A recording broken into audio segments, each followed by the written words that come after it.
Live from Studio 3, this is Packaging Today with Evelio Matos, Adam Peak, and Corey Connors. Hey, what's up, everybody? It's Monday, the 17th. We got a bunch of stuff going on today. We've got Corey Connors at Corrugated, host of Sustainable Packaging Podcast. Good morning. Good morning. All good here. Getting over a cold, but feel really good today. But Nice. sound different than normal. Yeah, you really do, man. Let's turn this up over here. Yeah, and then you got me, Evelio Matos, host of Packaging Unboxed. And of course, the Packaging Today show with Corey Connors and Adam Peak. Adam is out today. He is on holiday. He's on a cruise. Well-deserved trip. He's been working really hard. Yeah, he has. Yeah, we all have. Yeah. So what do we got, man? It's the 17th. There's a bunch of stuff going on all over the place. We're hoping to get a guest on this morning. Good morning to everybody out there. Just drop us a line where you're watching from. Always good to see how far we get this reach. And there's a ton of stuff happening in packaging, man. So what do you got going? Exciting stuff. Lots of big events coming up that I'm really looking forward to. We've got the SPC, the Sustainable Packaging Coalition, April 24th in Austin, Texas, and I'll be there for 4 days. So the next Monday, I'll be live from that event for this podcast. Yeah, and then after that, the week after that is Waste Expo in New Orleans. If you're interested in recycling and waste management, this is the show for you. It's in New Orleans, May 1st through 4th. Nice. Are you taking your top off? Yes, obviously. Yeah. That happens at the front door. I should have mentioned that. That's part of the experience. It's part of it, right? It's an amazing event. You and I have been a few times and gotten the honor to speak there a few times. It's exciting. Yeah, no, 100%. So what do we got? We got from Barcelona. We got Elise from Barcelona. We've got Rachel Pena from San Luis, Arizona. Rachel, thanks for joining us. What do I got? I got LuxPack. LuxPack's coming up next. That is New York, May 10th and 11th. Yeah, so if you're in New York or heading down that way, definitely come check me out. Talking about artificial intelligence and packaging design. That'll be really good. And then soon after that, we've got Milan, the 16th and 18th, 16th through the 18th. So I'll be heading to New York, speaking there, and then coming home, packing, and heading back to Milan and speaking there. Super excited about that. Pizza's pretty good. Yeah, pizza's pretty good. I can't wait to get to go to that show with you someday. It's an amazing experience, I'm sure. Yeah, no, for sure. We got Hugh coming in from Greensboro. Hey, Hugh, good morning. North Kakalaki, and we got Brenda from Southern Jersey. Hi, Brenda. Awesome. Thanks so much, guys. So we're trying to get a guest on here today, which we'll see if he can join us or not. It's Lumbani Mavula from he is out there in Malawi, and he's basically melting plastic, like literally in an open pit, and turning it into construction equipment, materials. Adam, Corey, and I have gone ahead and donated some protective material equipment for him because, one, he's doing great stuff out there. He's helping recycling, but two, you got to do it safely, right? And there's so many things that can happen. You're doing it in shorts and flip flops. You gotta really protect yourself. That stuff's not the best. Right. But we got our buddy Kate. Hi, Kate. Hey, Jonathan. From Dip Already. Check her out. Her sustainable and amazing shampoo, conditioner, bars. Great design. We've got Andrew. Hey, Andrew. We got the Netherlands. All right. We got somebody from Boston. So good stuff. All right. So what do we got going on in the news while we wait for our guest to join us? We're seeing I don't know. I'm seeing a bunch of stuff in the news in terms of packaging. What are you seeing? I'm seeing lots of different laws pertaining to we will do this by this date. Yeah. And what's interesting is I just interviewed my friend Paul from England, and he said basically what they're doing in England is saying, if you are no longer going to be able to make claims on your packaging that says Mhm. that you're going to be more sustainable by a certain date. That's going to be illegal. Yeah. And I like this a lot because what it does is it takes us away from we're going to do it someday to this is what we're doing today. Yeah. And I think that's the issue. The example I gave him was when I launched my podcast, Sustainable Packaging, I got tens of thousands of interest and likes and support. Uh, and I hadn't even done anything yet. All I did was talk about what I'm going to do. Yeah. And I think we as a society have a tendency to celebrate new things, and that's exciting and great job. But if a company announces we're going to do this by a certain date, we should be less excited than when a company says we've done this and here's what we've done. Yeah, and things change every day.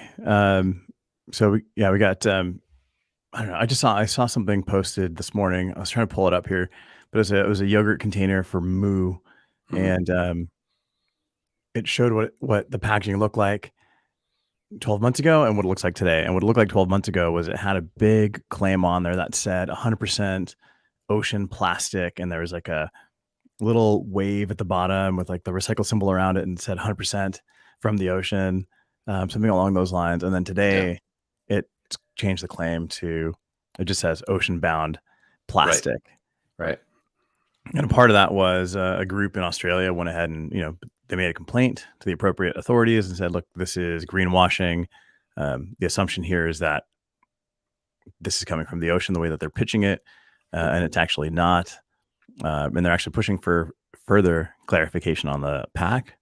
Yeah. What they're aiming for is that it should say on the pack, made from post-consumer waste. Right. Just to be super clear with where this plastic's coming from, so it doesn't create confusion, right? Because consumers are making buying decisions. They might feel a little bit better by buying something that says ocean plastic versus, post-consumer waste, which I think a lot of things today are made from. I think we've been really frustrated with the ocean-bound plastic thing. I think it's a little bit hard to interpret the reality, and I think you and I agree there. Yeah, no, and Andrew's right. It's like how are these things going to be regulated? And the truth is that there's not like an actual body to regulate this. Right. There is, but there's not. There's people out there that are supposed to be, but I mean, it's overwhelming. Like, where do you start? It's like every single brand out there has some kind of claim, and you've got to then go back and make sure and check it. FSC, at least you've got tracking, but it's not necessarily the best solution out there. So yeah, just definitely interesting. I think making it really clear as to what the materials are is important. But yeah, there's just a ton of stuff happening. I saw some stuff happening in Europe where, like you said, you can't make these claims. There's definitely fines that are happening. We're seeing a little bit more of that. The brands are trying to figure out where to pass those costs along, whether they're going to pass to the consumer or their manufacturer. There's so many different areas that can really impact, a brand and the consumer. Right. I think this is going to cost money, and you're exactly right. Who's going to pay for it? Who's going to pay for the fact that we have to repackage these items or come up with new packaging for these items? We all know that tooling and print plates are expensive, but that cost will get amortized over, and as we see as consumers, costs continue to rise, and this is one of the reasons for that. Yeah, I did want to bring this thing up I saw earlier this week, Matt Hansley had posted that like Star Wars packaging had gone away from plastic windows. Nice. And, bad transition here, but I'm just jumping right in. They'd gone away from plastic windows. All their packaging had like illustrations on the outside for the little action figures with the Kung Fu grip. Like all those had moved away from the plastic window.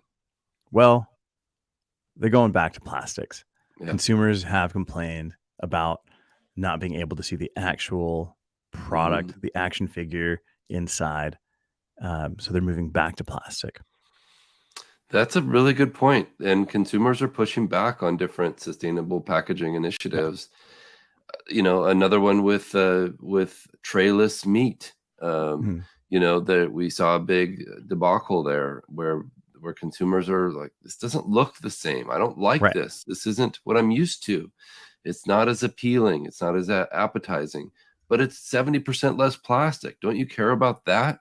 Well, yeah, but I also want it to look really beautiful and pristine, and I don't mind the styrofoam that much. And that's what you're hearing from consumers. They're literally voting with their wallets, and it's frustrating. But Yeah. it's we need to transition some of this packaging a little more subtly and less all at once, because consumers are going to be frustrated with it. Yeah. No, 100%. I think um, I'll go ahead and share this, but I Yeah. think we first saw this plastic resurgence with Entenmann's, right? We were talking about Mhm. this before, where Yeah, they went donuts, away yeah. from they went away from the window and they started printing pictures of the cookies and donuts, and sales went down. Right? People wanted to see what they were getting, Right. and Consumers don't trust the print. They trust the actual being able to see. And I understand from the Star Wars collectibles that makes sense to me. A lot of these things don't even get unpackaged ever. right? No, exactly. Right. Yeah. So like this Yeah. is the I don't get all my news from Ghostbuster News here, from the Ghostbuster News website, but this is the quickest one I pulled up. Yeah. Yeah, they're bringing back plastic. I mean, people want to see all of the different components that are in this box, like what you're getting. Yeah. They love seeing the background print. They love seeing, all this different things that you see within the pack, Yeah. in the way that it's organized. Once you cover Yeah. that up, it's, you know, What accessories does it come with? What for collectibles? It's a big deal. yeah. I mean, this is like what you're. I gotta, being honest, like this image of Luke, or whoever this is. Yeah, Luke. Um, that's not what the toy looks like, Right. right? So maybe they did themselves a disservice by not actually including a like upfront illustration of what the product looks like, or a photograph of what the product looks like, because now Yeah. you're dressing it up, right? Now this is an illustration. You've got a lot of shading. You don't see any like the joints. Yeah. So it's kind of a letdown when you open it up and all of a sudden you've got all this, it's a plastic toy, Right.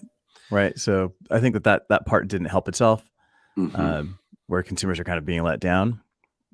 So again, it's kind of the same thing with the food with Entenmann's, right? It's like they make it look beautiful, and it's donuts that have been sitting there for a month, and make it look like that. Even though they're probably still delicious. That's very true. Yes. Yeah, 100%. I will eat Entenmann's chocolate chip cookies out of a trash can. They're so good. But what do we got here? We got Ben saying it'd be great to see a tray that was recyclable instead of just styrofoam. Yeah. Agreed, Ben. 100%. Why can't that be made out of molded pulp or something else? There's lots of new materials that are coming on the market that can totally replace those polystyrene trays. Well said. Yeah. No, 100%. We got John Papp saying consumers want visibility and sustainability at the same time. Yep. Yeah, 100%. It's a juggling act, right? There's going to be pros and cons to each direction. You're seeing the same thing in fresh produce. People want to see the fruits and veg, but they also want sustainable packaging. Hmm. Yeah, we kind of talked about that before with like the cucumbers and like zucchini that they wrap in plastic. Yeah. I'd learned that a lot of times they do that because they're shipping those items with tomatoes. Right. Like they happen to be coming from the same type of farms, and with those two products, tomatoes off gas, and what they're off gassing actually promotes ripening in the cucumbers.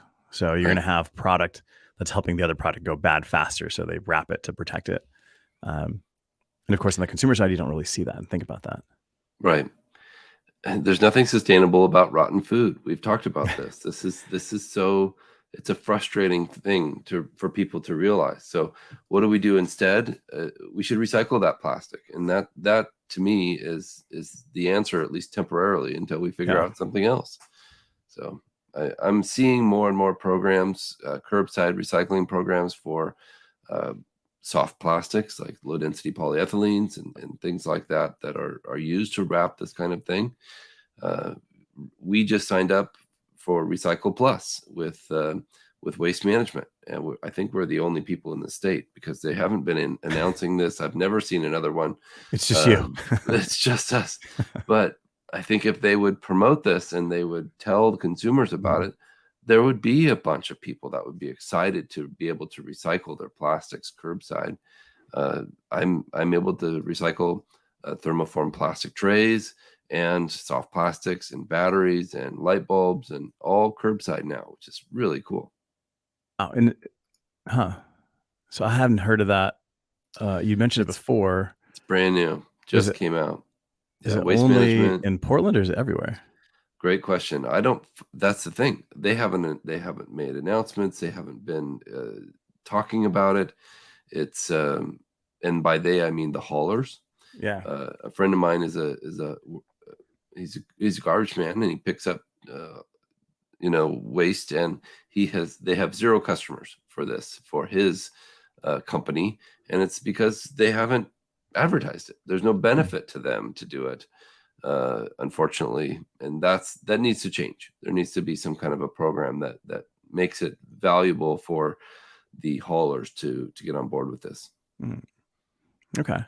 No, for sure. I see Elise saying it's just data collection projects. They can argue the why they have plastic there. Not sure if they intend to remove it from the collector's items, but having options for e-com. Yeah, I think just that going back to like the plastic window discussion, it's like, yeah, you should have an option for e-com, but of course you can't package the same item in two different ways, hoping that one's going to be e-com, one's not. There are definitely some challenges there. But going back to like the Recycle Plus, if I go to Waste Management here in Phoenix on the website and I pull up Recycle Plus, that's a whole different program. Here, it's a program that educates children from kindergarten through high school, is what Recycle Plus is here in Phoenix. Yeah, I think still it's waste management. It's an Oregon thing because of what happened with Ridwell and how they the haulers sued Ridwell, said, "Hey, you can't haul waste from our customers. You got to get a permit for that." And then Ridwell said, "Well, somebody needs to do this," and they said, "All right, we'll do it, and we'll do a great job with it." But then they haven't. There's been no advertising for it. There's been no announcements for it. I had to get online on the chat bot with Waste Management. They don't answer their phone there, and that's fine. That's a customer service decision they've made. But the chat bot took 5 minutes, and I was so. If you're interested in signing up, go online, go to your online portal with your hauler, or call them if they answer their phones and ask them about it. I think if we can get more people to sign up, it'll take off. Yeah. I see here like Recycle Plus in Washington County, Oregon. Yeah. Kind of goes down the list of what they accept, and basically they just give you a Tupperware bin. It's not even a like a big trash can with wheels on it like your other stuff. It's a big 20-gallon bin with a really nice cover on it. It's purple, and so it really stands out. But we've filled it every week so far, and it's been awesome to be able to recycle that stuff. In the past, I've been having to take it to my sister-in-law's, who still gets Ridwell, and because she's in a different county than us. But wow, so that'd be interesting to hear how that's impacted Ridwell's business in terms of like just reduced collection because of the lawsuit. Did they have to pay? Did they just have to close? Like, yeah, I think they were kind of kicked out of certain areas, so they can still collect in Multnomah counties and different areas, that's but crazy. not where I live, unfortunately. So yeah, but Ridwell isn't collecting all of the trash.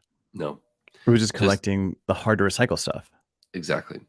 So they finally said, yeah, exactly. No, they got sued by the haulers, They and weren't they collecting that lost. stuff anyway, I know it's right? Like they weren't collecting plastic bags and all, I mean, they are for landfill. They're not collecting it for recycling. right.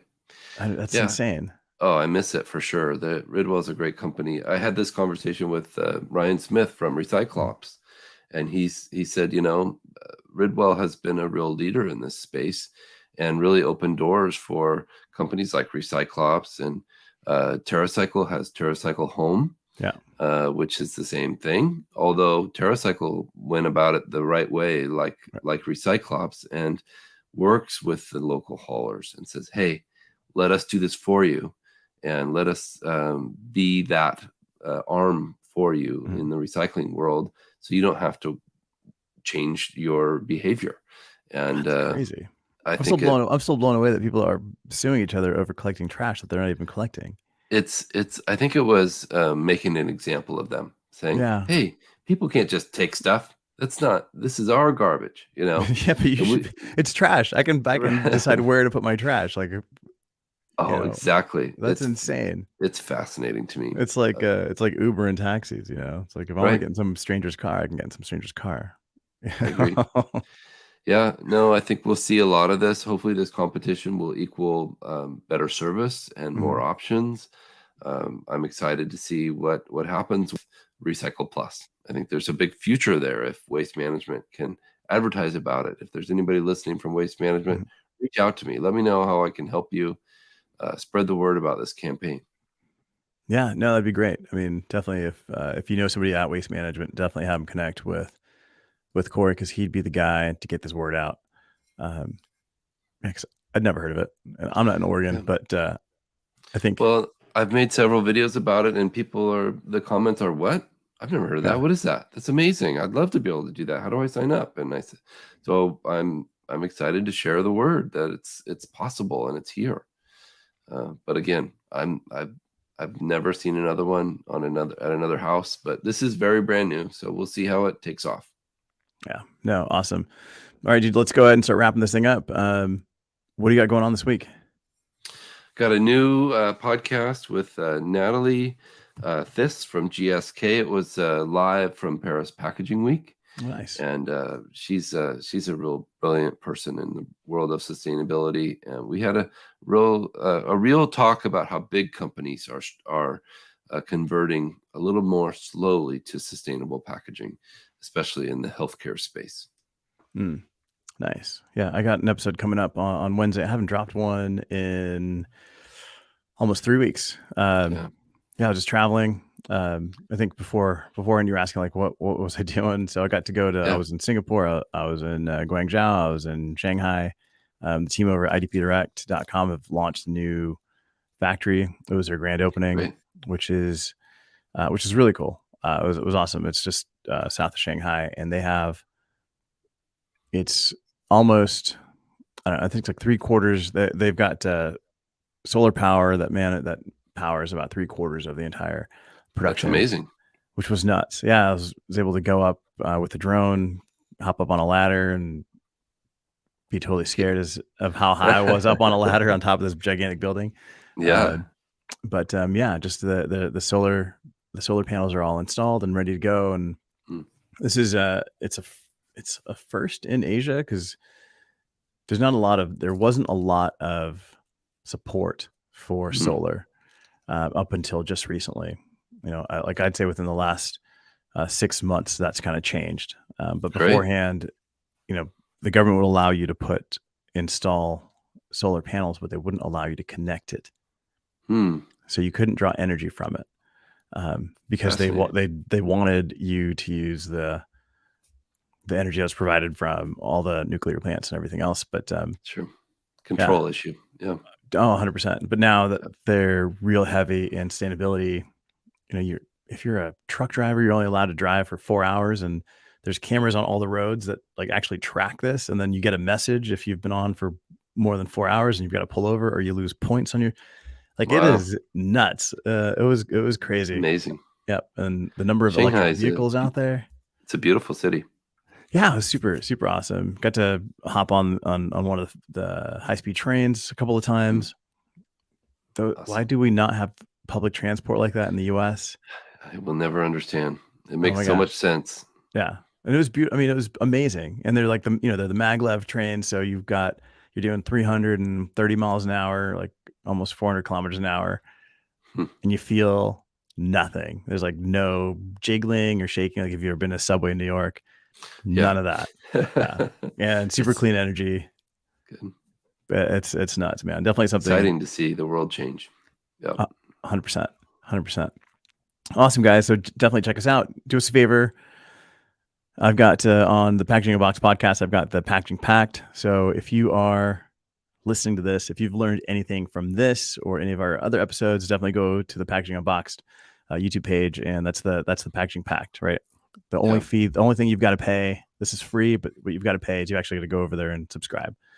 That's your payment, and do the same for the Sustainable Packaging Podcast, which is at Corrugated on the YouTube.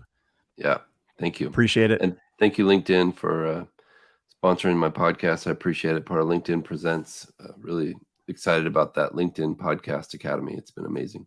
Oh, that's really, really cool, man. All right, guys. Thanks so much. We'll see you. Thank you. We'll see you in a week. Yeah. Right. Yeah. Hopefully Adam will be back from his trip to Guatemala. All right. We'll see you guys. Thank you. Live from Studio 3, this is